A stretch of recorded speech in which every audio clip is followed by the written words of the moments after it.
They've taken on the most powerful force in their lives, their own church, exposing what they say is a terrible evil.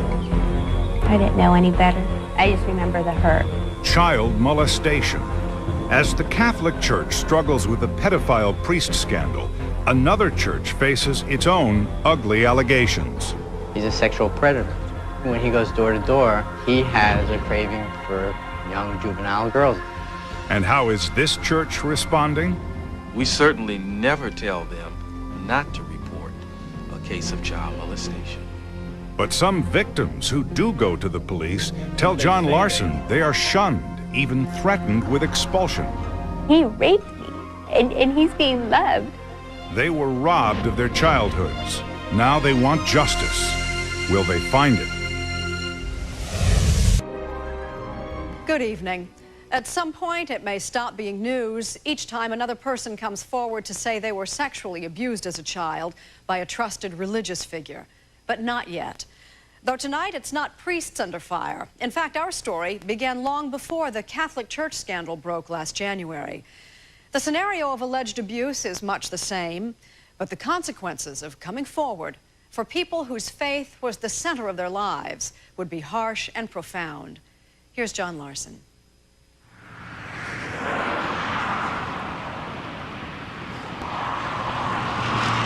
In a small town like Othello, Washington, neighbors are often friends, and friends like family, which makes the story you're about to hear even more painful. Because for Erica Garza, who grew up here, there was no one closer, no one she trusted more than her parents' best friend. You would have never known by looking at him or by the way he acted, what he was doing on the side. What that friend, Manuel Belize, was doing was molesting Erica, sexually abusing her. She says it started when she was just 5 years old. I remember it just like it was yesterday. What was your reaction when he first started touching you? I didn't know any better. Just remember it hurt. Out of anything, I just remember the hurt. A hurt that grew, she says, because her molester pressured her to keep it all a secret. And while that may not be surprising, this isn't a story about a molester trying to stay in the shadows. This is a story about others who may have played a role not only in Erica's abuse, but the abuse of other victims as well. They didn't care about what had happened. Everything they did was trying to hide the facts. Both Erica and her molester were members of the same church, Jehovah's Witnesses. Are you taking part in the preaching work where... Jehovah's Witnesses are evangelical Christians, best known for going door to door handing out Awake magazine. Jehovah's Witnesses have 6 million members worldwide and some controversial rules.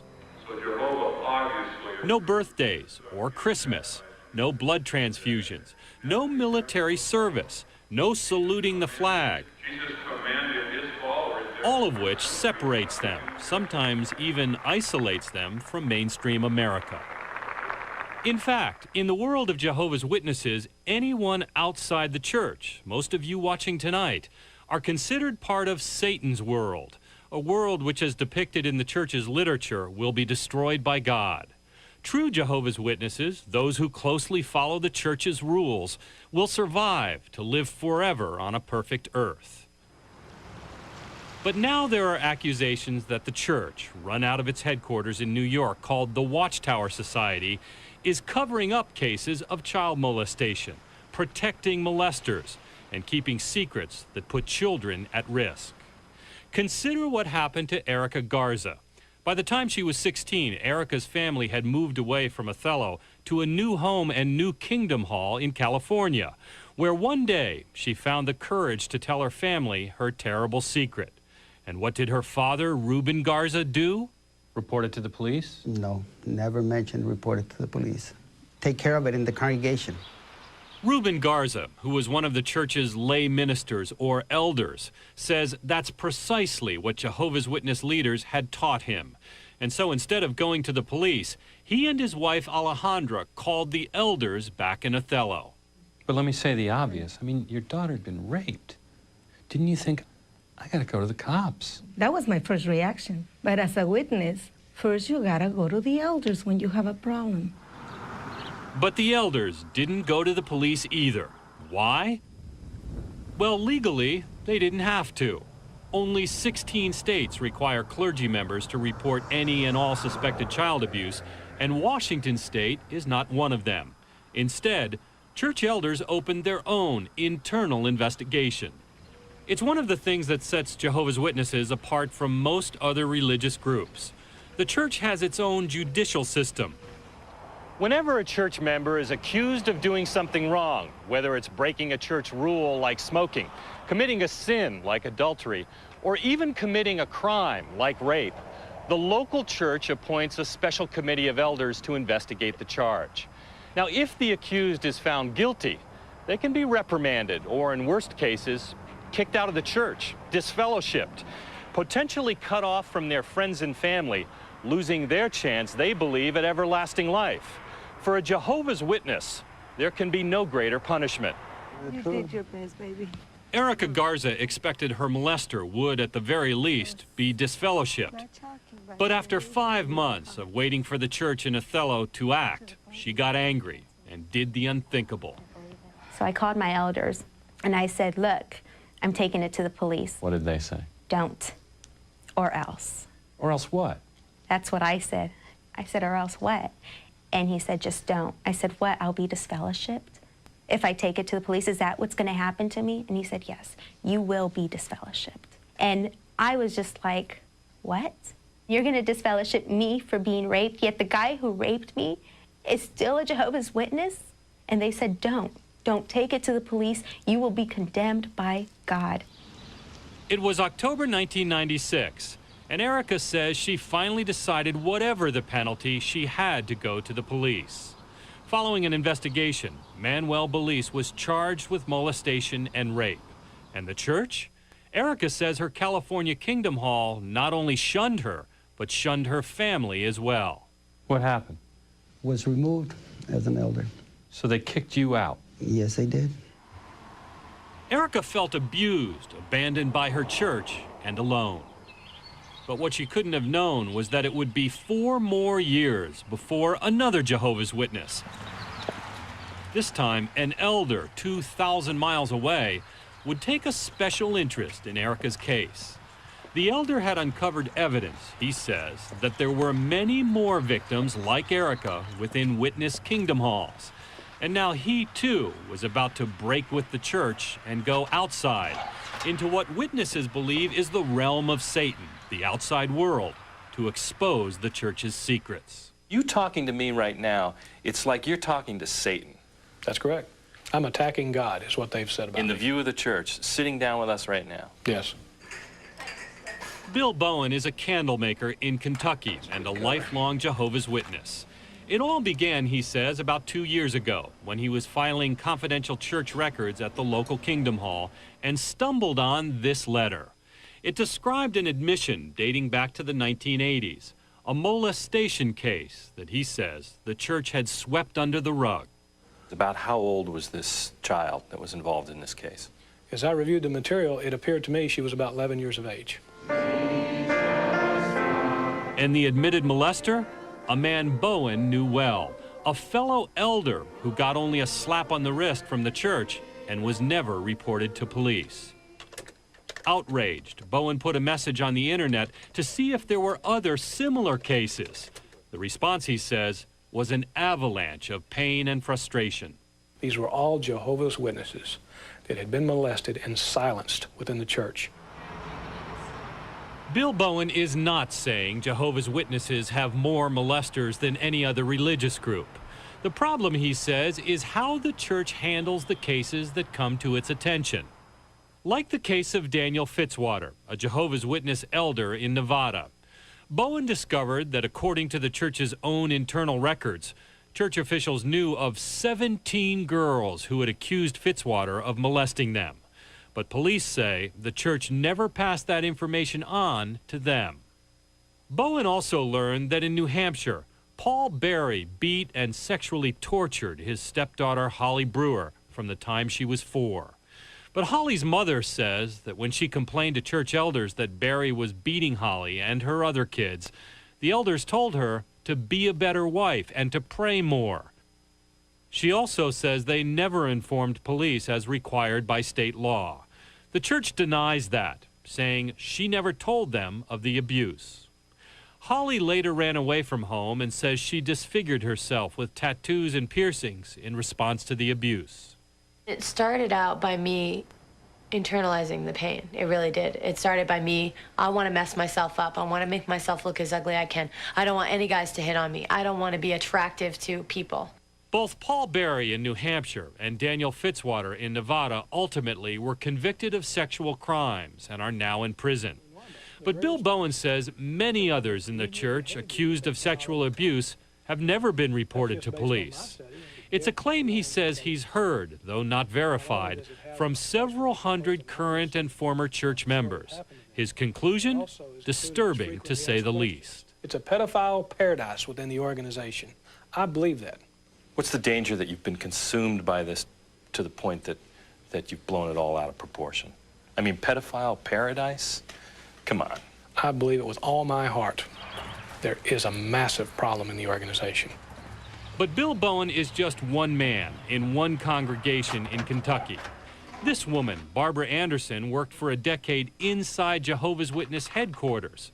When Anderson saw Bowen's messages on the internet, she says she realized she had to tell him there was much more to the story, involving children in many of the 11,000 congregations across the country. I don't believe that they're safe within their church.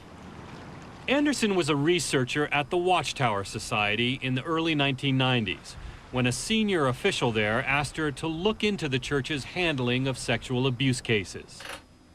What she found, she says, sickened her. Hundreds of molestation cases on record, all kept secret in church files. Secret not only from the outside world, but from the members themselves, the families, the mothers, fathers, and children who trust the church is looking out for them. I believe that if they ask to see the congregation records, they will find that there are many envelopes with letters that discuss men or women in the congregation that were accused of molesting a child. In fact, Anderson gave Dateline a copy of this letter, written in 1992 by a psychotherapist, a Jehovah's Witness himself, who said he'd treated many witnesses who told him they'd been molested. And he had personally dealt with a number of elders who were more interested in suppressing a matter of abuse. Did the research that you did, talking to these therapists, these psychiatrists, and the victims themselves, did it change the way you thought about the church and what was going on behind closed doors? Yes, because the Watchtower Society didn't want to acknowledge that these girls were telling the truth because they were accusing elders of molesting them. Why would the church want to keep these cases secret and in-house?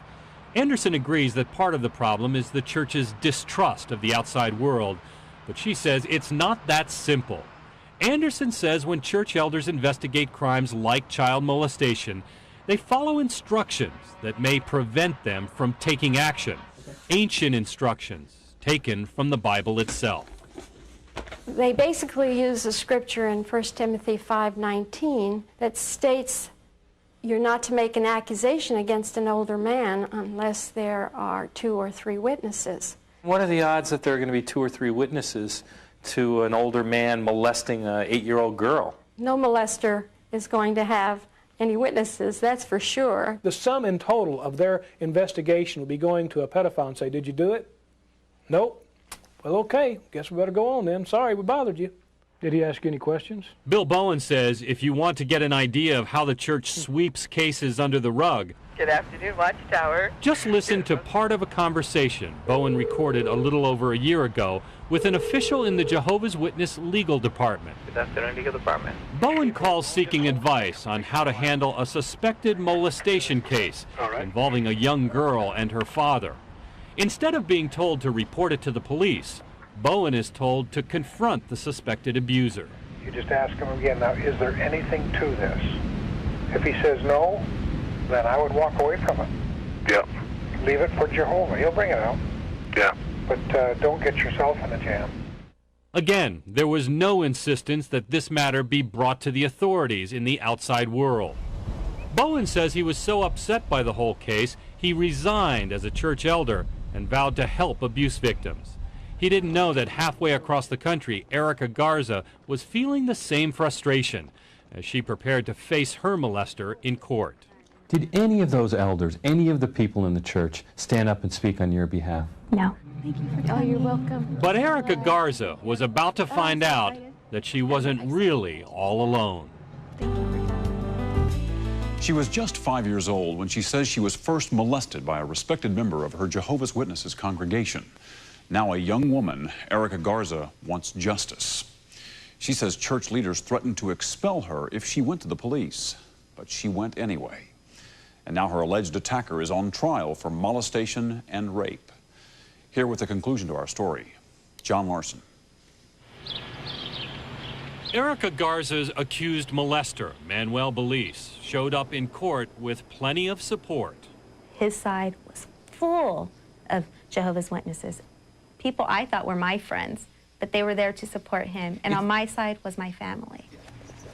Even though Belize had apparently confessed his crimes to church elders, it appeared to make little difference. He was expelled from the church, but only temporarily. Elders allowed him to rejoin the church before the trial. John White, the congregation's top elder, explained at a court hearing. We're satisfied that he was repentant and could be admitted to the congregation again. To us, we don't see a problem.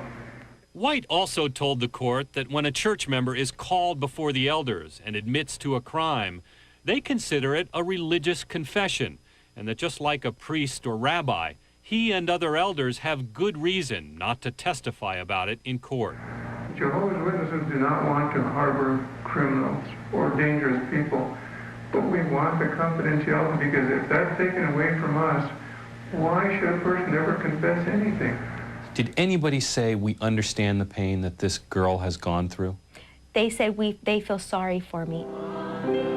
Even without the church's help or the testimony of elders who Erica says knew what had happened, in August of 1998, Manuel Belize was convicted, guilty on 2 counts of rape and 2 counts of child molestation. He was sentenced to 11.5 years in prison. But 2 years into his term, his conviction was overturned on a technicality over how the jury had been selected. Erica had stood up, faced her abuser, even challenged her church. But now, he was being let out of prison. I was so disappointed. I was sad. I was heartbroken, and I didn't know what to do. Manuel Belize was released from prison to await a new trial. Last summer, Dateline found him back at the Kingdom Hall, about to join others going door to door, evangelizing for the church. It just makes me so sad, because I was raped, and I'm being shunned, and he raped me, and he's being loved. It gives me chills up my spine just to think about it. How do Jehovah's Witness leaders respond to complaints that they're trying to bury cases like Erica's? They declined our request for an on-camera interview, but spoke to us off-camera and provided us with a videotaped policy statement by spokesman J.R. Brown. Jehovah's Witnesses feel child abuse is an evil. It's an evil of our time. It's an evil in our society. And so we abhor it. Church officials say they publish articles like this, educating members and training elders how to help abuse victims. The church also says elders are required to investigate any allegations of abuse, and steps are taken to protect alleged victims from further abuse. And while officials acknowledge that molesters who repent are readmitted to the church, they say known molesters are not allowed to hold a position of responsibility within the church. They also insist that the church complies with all laws on reporting abuse in those states where it's required, even when there's only one witness to the crimes. But in states where churches are not required to report, They say they do not discourage victims from reporting abuse to authorities. When it comes to the matter of reporting, then that's something the parents can decide. We certainly never tell them not to report a case of child molestation. In a letter to Dateline, the church's general counsel adds that it is possible that a few of the 77,799 elders of Jehovah's Witnesses have not followed the direction that they have been given regarding investigating and reporting child abuse. What remains unanswered, though, is why the church gets involved at all with investigating what are criminal matters. And just how often do they turn one of their own into authorities? We asked the church for some examples, proof that they're as tough as they say they are on members who abuse children. The church waited 6 months, but finally offered us 2 cases. And right away, we noticed something. In both cases, the victims were Jehovah's Witnesses, but their alleged molesters were not. They were non-believers from outside the church. In fact, we could only find 2 cases where the church took an active role in turning in one of its own, including the case of this man, Clement Pandello. Mr. Pandello Sr. Pandello, seen here in family videos, confessed to church elders he'd molested his own granddaughter. How did the church handle it? The parents of the young victim, Pandello's own son and daughter-in-law, also Jehovah's Witnesses, told Dateline the church pressured them to agree to a deal in which Pandello pled guilty to criminal sexual contact and endangering the welfare of a child. He was given only probation, no jail time. And what did the church elders tell Barbara and Carl Pandello? We should just let it go, that it's not Jehovah's time to deal with it. The church says that's not true. And the church apparently did disfellowship Clement Pandello 2 separate times. But each time, they welcomed him back. So where is this convicted child molester today? A man who, according to court records, has admitted molesting girls all his life. Dateline found him going door to door, a Jehovah's Witness in good standing, evangelizing to people who know nothing about his record. His own son, Carl, says the church should know better. He's a sexual predator. When he goes door to door, he has a craving for young juvenile girls, as he puts it. He's looking at that child, having those immoral thoughts in his mind while he's there. You know, the church now says they don't have a special problem. It's a societal problem, and they do everything they can to stop pedophiles from hurting children within the Jehovah's Witness Church. What do you say to them? Liars. Even though her accused rapist had been freed on a technicality, Erica Garza was not about to let him off the hook. Last summer, nearly 5 years after she first came forward, Erica headed back to court. Once again, not one Jehovah's Witness from her former church came to support her. But this time, she wasn't alone. Comments people made from all over the country. That outspoken elder from Kentucky, Bill Bowen, was there. Various notes to you and things. And Bowen had set up a new support group for sexually abused Jehovah's Witnesses. And more than 20 people who had heard about the case through his website were there to support Erica. Thank you, everybody, for being here. These are people who don't know me, I'm dead. who flew from all over the place for me, to be there for me, because they realize, hey, you didn't do anything wrong.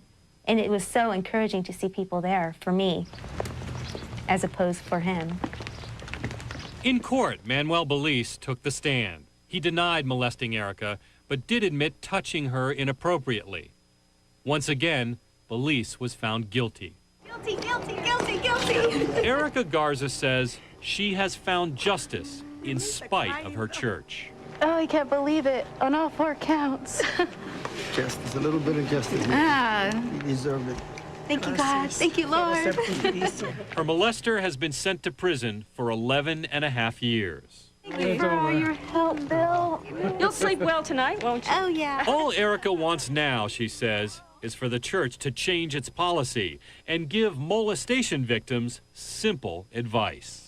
Take it to the police. Hey, encourage me to take it to the police. Don't tell me not to. Erica Garza and Holly Brewer are both suing the Watchtower Society and their local congregations. The church is fighting the lawsuits. The church also told Dateline that while some known pedophiles still go door to door, they are not allowed to do so alone. The church also told Dateline that while some known pedophiles still go door to door, they are not allowed to do so alone. Some known pedophiles still go door to door. They are not allowed to do so alone.